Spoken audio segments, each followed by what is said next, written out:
everyone, and welcome to part 5 of the Brock Turner case analysis, where we're going to look at 3 letters from the case.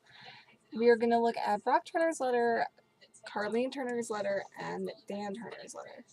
So we're going to read Brock's letter first because it's not all that long and it's pretty accessible online. So this is a letter that Turner wrote to the judge.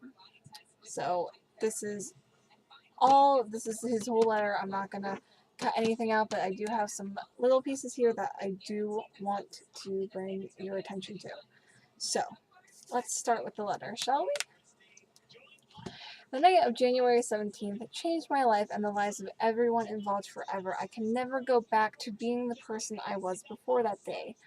I am no longer a swimmer, a student, a resident of California, or the product of the work that I put in to accomplish the goals that I set out in the first 19 years of my life.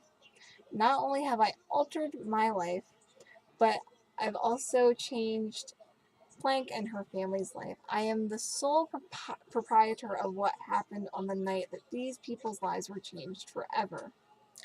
I would give anything to change what happened that night. I can never forgive myself for imposing trauma and pain on Blank.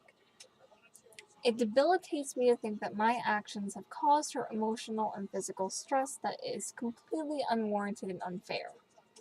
The thought of this is in my head every second of every day since this event has occurred. These ideas never leave my mind. During the day, I shake uncontrollably from the amount I torment myself by thinking about what has happened. I wish I had the ability to go back in time and never pick up a drink that night, let alone interact with Blank. I can barely hold a conversation with someone without having my mind drift into thinking these thoughts. They torture me. I go to sleep every night having been crippled by these thoughts to the point of exhaustion. I wake up having dreamt of these horrific events that I have caused. I am completely consumed by my poor judgment and ill-thought actions. There isn't a second that has gone by where I haven't regretted the course of events I took on January 17th/18th. My shell and core of who I am as a person is forever broken from this.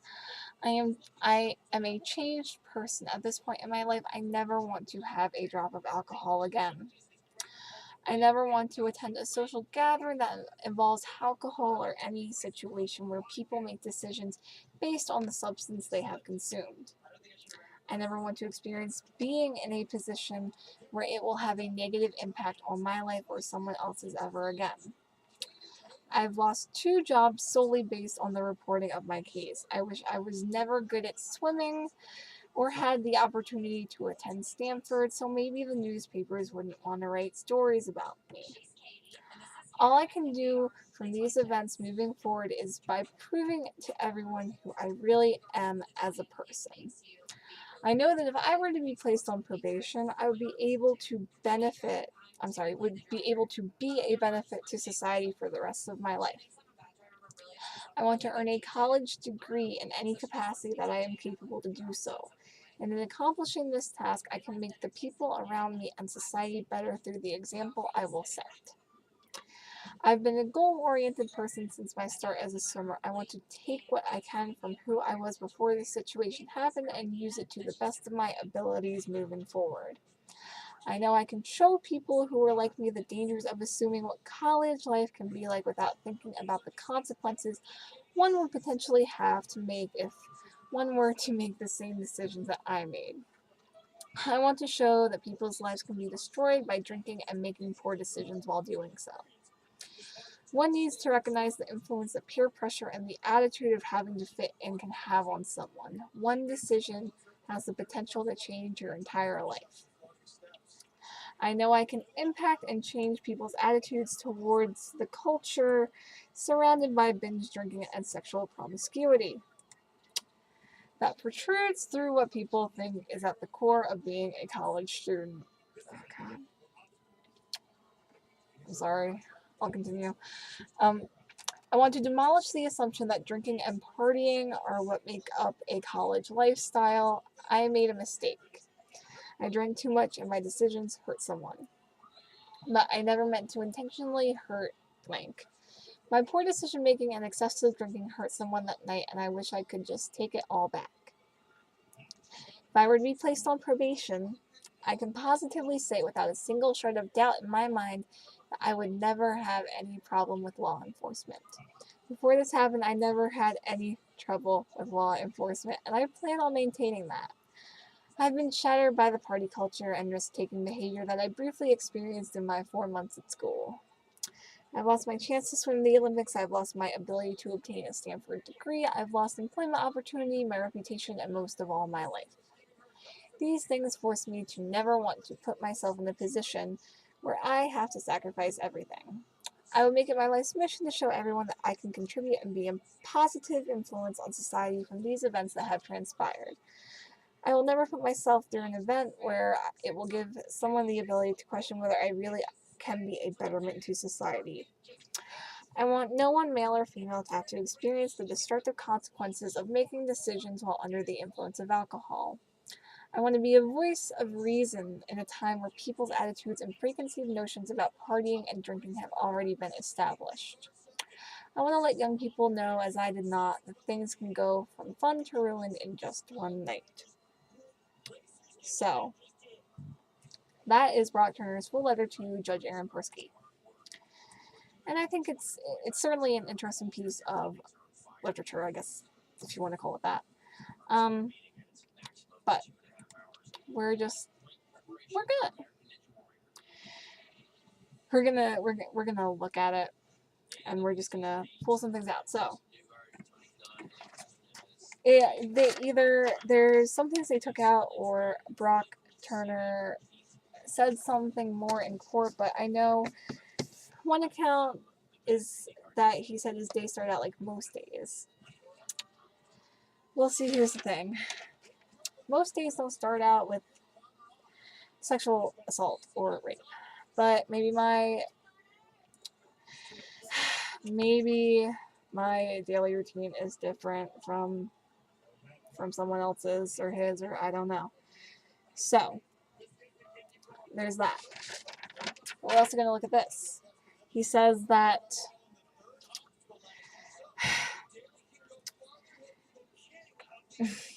I'm no longer a swimmer, a student, a resident of California, or the product of the work that I put in to accomplish the goals that I set out in the first 19 years of my life.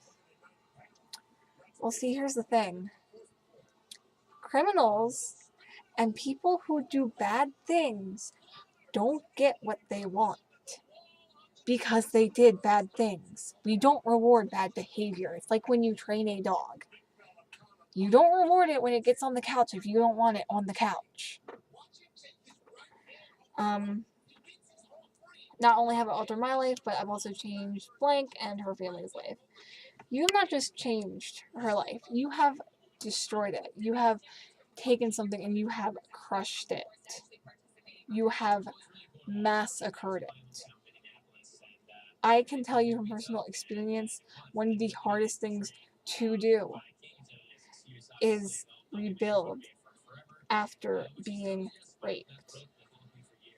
Everything scares you. Every man you don't know, every sound, every sight, every man who walks just a little too close or stares at you a little too long. Everything scares you. Everything changes. So, I mean, it's not just change, and change is such a small word for such a horrible, horrible interaction, if you can even call it that. I think an interaction needs two parties, not just one. So I would give anything to change what happened that night. I can never forgive myself for imposing trauma and pain on blank. It's not just trauma and pain. It is so much more than that. And it's not... I know people are going to say this looks like he's saying, apologizing, finally taking accountability for what he did, but he does a total 180 in the letter, and you're going to see that when I get a little further here. So, It debilitates me to think that my actions have caused her emotional and physical stress. This is more than emotional and physical stress. This is a horrible, horrible conglomeration of so many things that you could never understand unless you've been there. So, he then tries to play the victim. I shake uncontrollably. I wish I had the ability to go back in time and never pick up a drink that night, and here it is. The drink and the victim blaming. He says he never wishes he picked up a drink or interacted with the victim. Are you saying, had you not interacted with this victim, that you would not now be charged with a sexual crime? Or that had you not picked up alcohol, would you not be charged with a sexual crime? No, I don't think so. It just would have happened to someone else. And I'm pretty sure you know that deep down too. There's also that, the thought of this is in my head every second of every day. And, they torture me.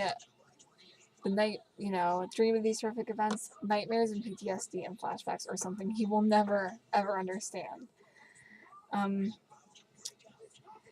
I am completely consumed by my poor judgment and ill-thought actions. These are just ill-thought actions. These are a crime, a violent crime.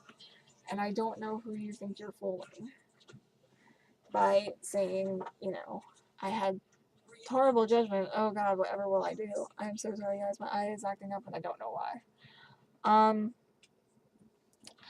My shell and core of who I am as a person is forever broken from this. Once again, you may be broken. You may now have a sucky life, but I can guarantee you, your victim is probably feeling pretty broken and shattered right now too. I am a changed person. I highly doubt that. I don't think you're changed at all. I think you are just a kid who wants to get off scot-free. I'm sorry. So, he says, I never want to have another drop of alcohol again. I never want to attend a social gathering that involves alcohol or any situation where people make, decisions based on what they've consumed. See, here's the thing. If you do it in moderation and you do it right, and you know how they affect your body, you don't have to worry. If you know what you're drinking or consuming, and and if you're a girl and no one drugs your drink or anything, you're pretty well off. You don't have to be scared. But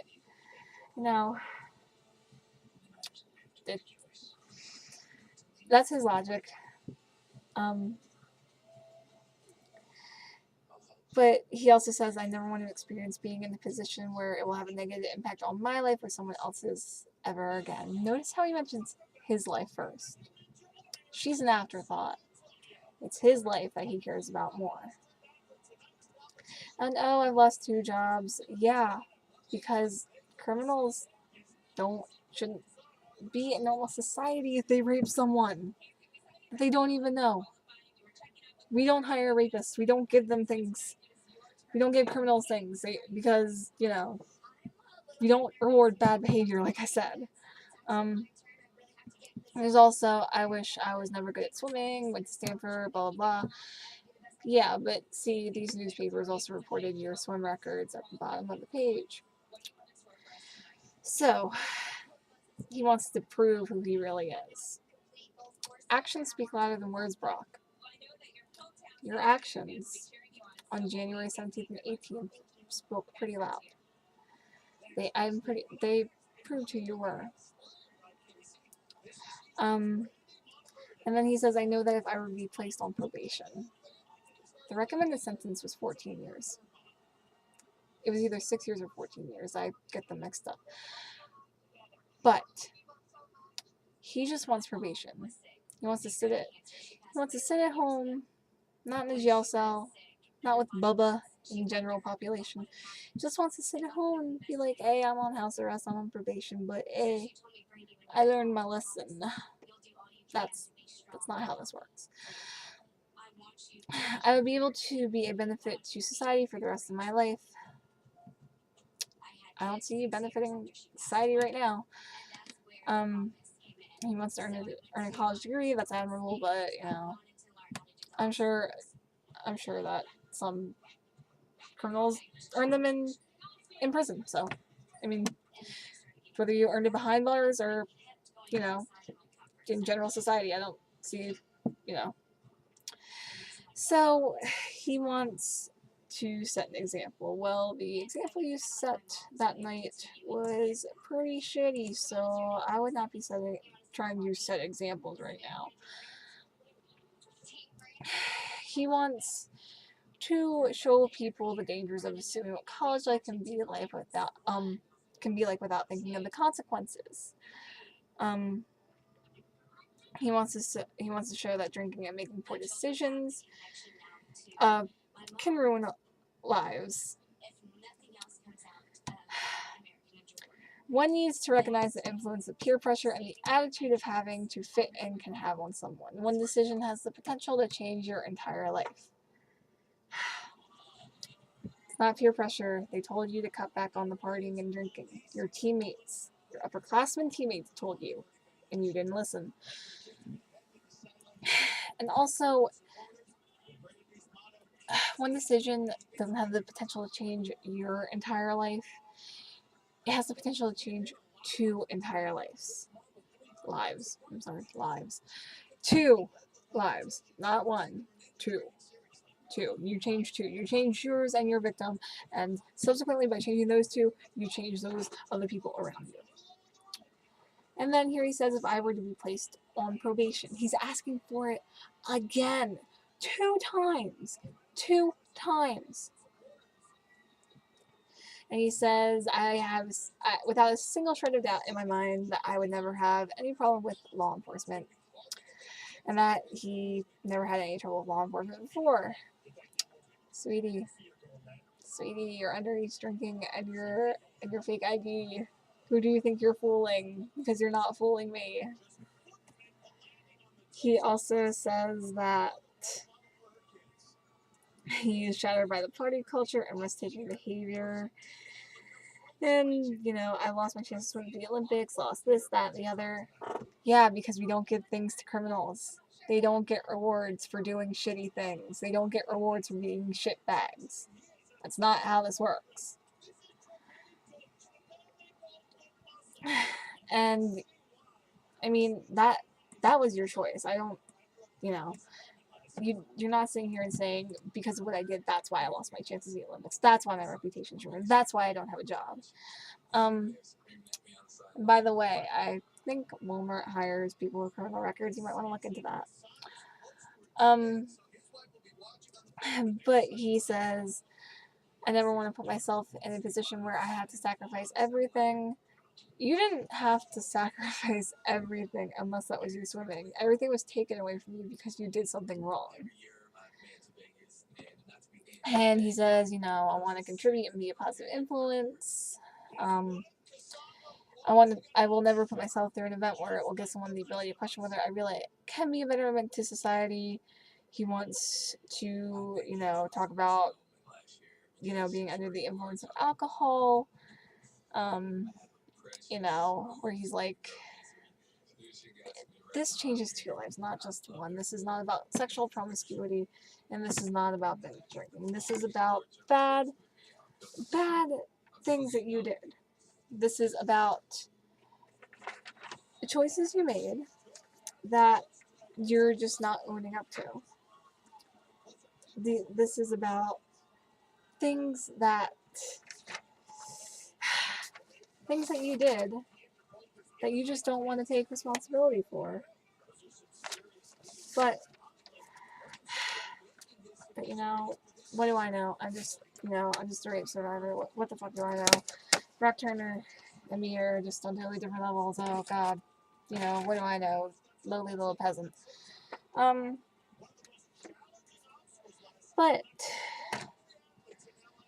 I mean, this is just ridiculous. The culture surrounded by binge drinking and sexual promiscuity. God, no. No.